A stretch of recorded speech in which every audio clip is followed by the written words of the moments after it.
Your audience being able to explore the whole slide image of your PowerPoint themselves has such a greater educational value than looking at a static screenshot. And with the sharing functionality of My Pathomation, this is possible. Go to your My Pathomation account and look for the slide of interest you'd like to share.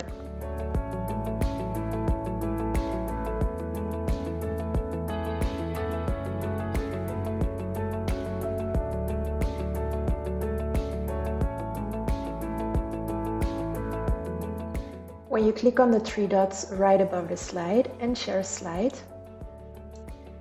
you will see all the sharing possibilities that My Pathomation has to offer.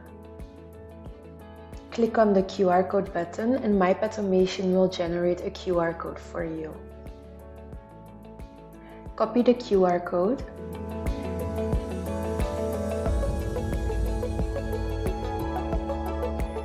and then simply paste it into your PowerPoint presentation.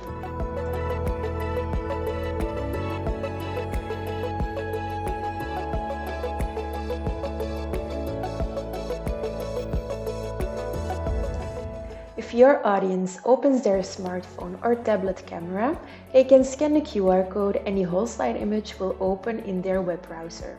The smartphone now functions as a web microscope. Please feel free to try it yourself right now.